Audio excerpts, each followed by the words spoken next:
Bonjour. Le sujet du jour, c'est la différence entre un engrais en terre et un engrais hydroponique. Et pourquoi un engrais hydroponique est-il finalement le meilleur engrais pour la terre?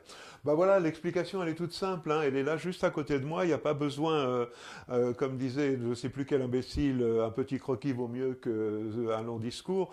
Ben voilà mon petit croquis. Ça, c'est typique d'un engrais terre. Pourquoi les fabricants mettent ça dans la terre? Bah parce qu'ils assument que le reste y est déjà. Et jusqu'à un certain point, c'est vrai. Donc, ils mettent essentiellement de l'azote, parce que ça, c'est ce qui vous permet de voir. L'azote, c'est ce qui fait tout ce vert. Donc, vous avez l'impression, quand vous mettez cet engrais, que vous avez fait quelque chose de bien. Voilà. Vous voyez, c'est du NPK essentiellement. Azote, phosphore, potassium. Avec du fer. Et pour le reste, il l'oublie, encore une fois, sous le prétexte ou sous l'idée que le reste est dans la terre. Bah oui, le reste est dans la terre. D'abord, pas toujours, pas tout le temps. Et ensuite, il n'est pas toujours disponible. Donc, ben voilà, il est là, mais pour des tas de raisons. Alors, on n'a ni le temps ni de rentrer dans tous ces détails, mais en particulier, il y a des interactions entre le calcium et le fer.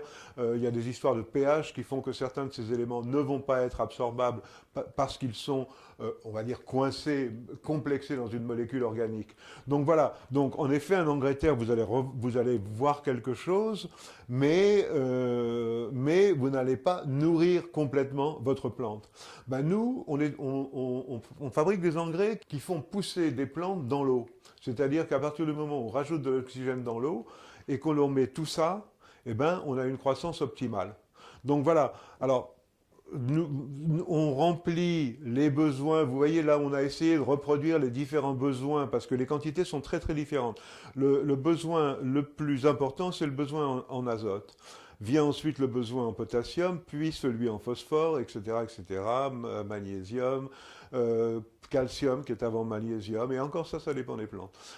Et puis voilà, les oligo-éléments que vous voyez là qui ne sont pas adressés. Et ça, c'est un gros, gros, gros manque dans les engrais terre. Pourquoi ils ne sont pas adressés? Bah, pour une raison très simple, c'est que ça coûte cher.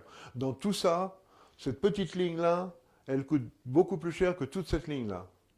Voilà, donc c'est la raison pour laquelle la plupart des grands fabricants ne mettent pas d'oligo-éléments dans leurs engrais.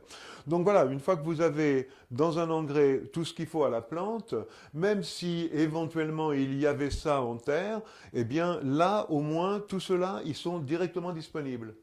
Donc vous traitez un peu votre plante, votre sol comme s'il n'avait rien, et c'est pas vrai, on le sait. Mais malgré tout, le fait que la plupart de vos éléments en sol soient complexés et pas forcément directement disponibles, vous ne ferez jamais une overdose en mettant un engrais hydroponique. Vous allez voir des résultats assez spectaculaire, avec des quantités dérisoires, parce qu'évidemment, on tient compte quand même du fait qu'il y a quelque chose dans le sol, donc on divise par 2 au moins, si ce n'est par 3, la dose qu'on utiliserait en hydroponique.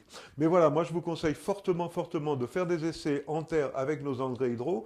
Alors, quand on met tous les éléments, on ne peut plus les mettre dans la même bouteille, parce qu'ils ne sont pas tous compatibles. Donc on est obligé de les diviser en plusieurs bouteilles.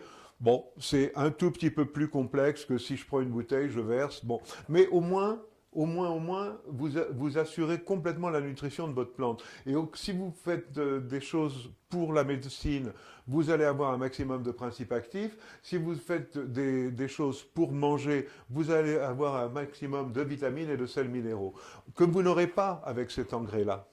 Alors souvent, bien souvent, vous voyez, on adresse, et même sur nos bouteilles, et ça c'est quelque chose que je n'aime pas trop, on marque toujours NPK. Donc les gens s'imaginent que NPK c'est suffisant.